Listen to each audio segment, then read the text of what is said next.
Bonjour à toutes et à tous, c'est Maxime de la chaîne Calibourg, j'espère que vous allez bien, que vous avez passé une bonne semaine. On se retrouve aujourd'hui pour l'épisode 36 des vidéos de présentation de portefeuille et nous sommes le 2 avril 2023. Donc comme d'habitude, je vous rappelle que je ne suis pas un professionnel ni un conseiller financier, je cherche juste à partager avec vous à travers ces vidéos ma passion pour les marchés financiers. Donc vous ne devez pas répliquer les positions de mon portefeuille sans vous faire vos propres convictions sur les valeurs qui le composent et vous êtes par conséquent responsable de vos propres investissements.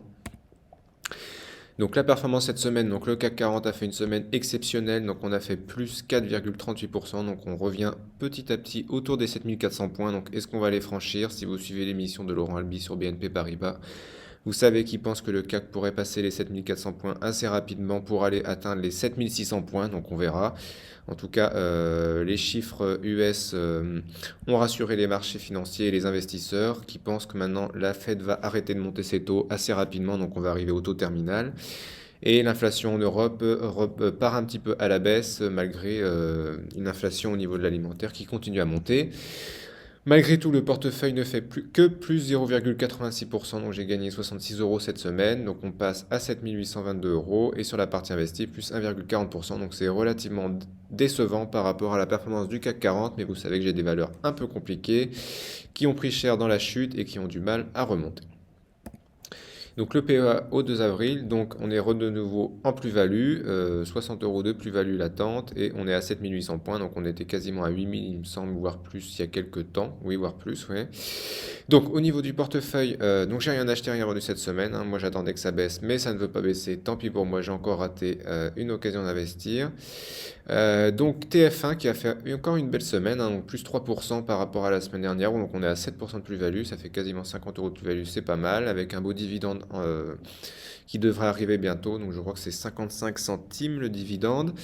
Ruby qui monte aussi de 4%, 3% malgré tout, donc moins 11% de moins-value encore, alors qu'on était quasiment à mon PRU il y a quelques temps, donc ça c'est dommage. Bouygues qui peine aussi à remonter, donc seulement plus 2% cette semaine. Alstom qui est bien remonté en revanche, quasiment 5% cette semaine, mais je vous rappelle qu'on était aussi en plus-value. Donc c'est un peu embêtant de voir le CAC monter aussi vite et mon portefeuille ralentir, mais bon, c'est comme ça. Entech bah, qui fait rien cette semaine, plus 0,4%, donc ça c'est un peu... non, moins 0,4%, pardon, j'ai tellement l'habitude de voir du moins. Donc Hepatine, Entech, donc j'espère que ça va repartir bientôt. Donc c'est une small cap. Bon, je pense que j'ai cru voir encore qu'il y avait des trucs sur les énergies renouvelables, donc je pense que ça pourrait profiter à Entech, mais on va être patient. Je l'ai aussi sur le PAPME. Atos, qui s'est pris une belle claque cette semaine, puisque si vous avez suivi la vidéo de Kali, Airbus trouve que finalement c'est trop cher. Bon, c'était à prévoir, hein. Les actionnaires d'Airbus ne voient pas trop l'intérêt que Airbus ne prenne qu'une part minoritaire dans Atos. Donc ils ont supprimé leur offre pour le moment. Donc Atos a chuté. Bon, ça s'est un peu repris parce que j'étais à l'équilibre en fait. J'étais revenu à mon PRU. Dans la semaine, c'est un peu remonté. Donc là, c'est un peu mal parti tant qu'il n'y aura pas de nouvelles propositions d'Airbus ou d'un autre. Total Energy qui est bien remonté, hein, le Brent est bien remonté, je crois qu'il a pris 6% cette semaine, donc Total a suivi. Métropole TV plus 2%, donc moins bien que TF1, mais malgré tout en plus-value, donc je suis content. Nekon qui a repris 2% aussi, bon bah ça reste pas terrible, mais bon elle était autour de 2 euros. J'attendais autour de 2 euros, je ne l'ai pas eu, donc on va attendre qu'elle retourne à 2 euros. Et EuroAPI qui est bien remonté aussi, donc ça c'est dommage, j'en ai pas repris à 9,60, mais c'est comme ça, donc il a repris à peu près 7% cette semaine. Et le PAPME, donc toujours Entech, bah, la même chose que tout à l'heure, et Cumulus Web qui baisse un petit peu, mais pas grand chose, donc toujours rien. J'ai toujours mon ordre à 9,20€ qui correspond au comblement du gap. Alors comme d'habitude on passe à l'analyse graphique, donc je vous rappelle que si ce genre de vidéo vous plaît, n'hésitez pas à mettre un petit pouce et à vous abonner à la vidéo, ça fait toujours plaisir et c'est très motivant pour notre travail avec Kali. Et que la vidéo sera sûrement inintéressante encore aujourd'hui puisque vu que tout est haut, bah, je n'ai pas envie d'acheter donc il ne se passe pas grand chose sur le portefeuille, mais que Kali a fait une superbe vidéo donc déjà de son portefeuille d'hier, il dit plein de choses super et surtout il a fait une interview de Louis qui, à mon avis, est un investisseur exceptionnel puisqu'il fait tout ce qu'il faut faire, contrairement à moi qui fait à peu près tout ce qu'il ne faut pas faire. Donc si vous voulez regarder un portefeuille sain, allez voir sa vidéo et en plus il est très sympathique. Donc le CAC 40 bah, qui a fait une excellente semaine, hein, donc plus 4,5% si mes souvenirs sont bons. Donc on a clôturé bah, quasiment au plus haut, il ne reste plus que 1% des plus hauts récents. Désolé, petit problème technique, donc je disais qu'on a clôturé le gap baissier, donc on est reparti sur une dynamique haussière, donc le gap est parti, et donc on va sûrement les tester la semaine prochaine, les 7400 points, pour pourquoi pas les franchir. Donc je vous rappelle que Laurent Albi pense qu'on va franchir les 7400 points pour atteindre les 7600 points. Après, on verra ce qui se passe, mais en tout cas, la dynamique est relancée, et je n'ai rien acheté. Donc pareil, le SP500 qui est sur une très belle tendance, pardon, donc on va tester à nouveau cette zone de résistance. Est-ce qu'on va la franchir? On le verra la semaine prochaine. Le Nasdaq 100, lui, qui est dans une très belle tendance aussi, donc on a potentiellement dépassé cette zone de résistance. Donc le prochain objectif serait autour ici des 13 700 points. Donc on va voir si on y va. En tout cas, tous les indices sont repartis à la hausse et ça accumule. Le RSI arrive en zone de surachat, pardon. Donc c'est bien parti pour continuer à monter la semaine prochaine. Donc au niveau des valeurs, Métropole TV qui stagne, donc elle vient titiller sa MM200 semaine. On a réussi à la franchir en clôture donc cette semaine, donc ça c'est plutôt une bonne nouvelle. Donc on va espérer retourner voir les plus hauts, c'est-à-dire autour des 16 euros. Et en attendant que ça monte ou que ça baisse pour en racheter pour avoir un meilleur rendement, et on va profiter du dividende qui est très intéressant sur M6 et qui risque de tenir à peu près 5 ans le temps que la chaîne se fasse racheter. Donc moi M6, je pense qu'à ces prix-là c'est trop cher, mais si on revient autour des 12 euros, je pense que je n'hésiterai pas à en racheter. Mais vu la dynamique des indices en ce moment, même si ça peut se retourner très rapidement, je pense qu'on va pas les revoir tout de suite.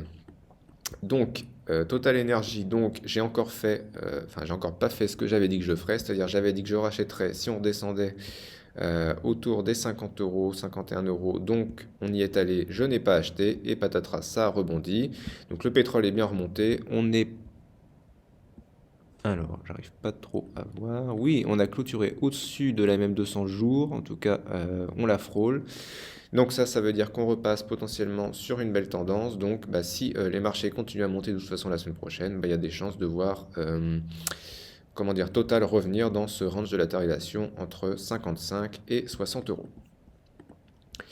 Entech, donc Entech qui avait pris cher, je vous rappelle, il y a quelques temps, et là, on a un peu de mal, donc on avait rebondi sur les 8 euros. On est venu tester cette résistance autour des 8,70 et on s'est un peu cassé la tête dessus. MM200 jours qui fait barrage, mais très belle tendance de MM200 jours malgré tout, hein.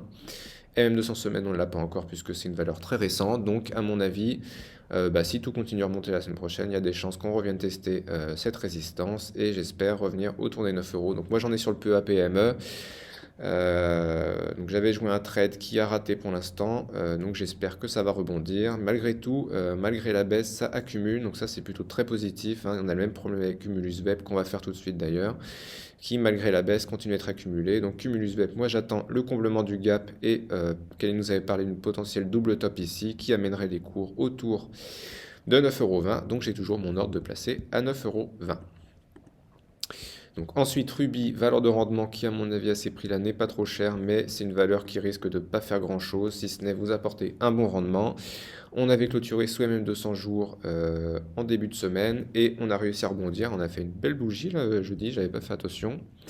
Et on est repassé au-dessus de cette zone de résistance, donc qui maintenant devient un support. Donc on va espérer dans la semaine revenir dans cette zone de latérisation en jaune, donc au-dessus de 25,50 €, ça serait pas mal. Bon, ça me paraît un petit peu ambitieux, mais bon.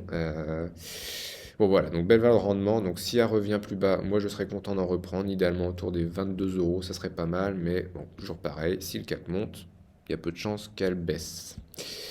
Bouygues, donc on était toujours loin de mon PRU, on s'est encore éloigné de mon PRU, on est passé sous même 200 semaines il y a quelques temps, et là on avait clôturé, donc on avait enfoncé plein de supports là assez rapidement.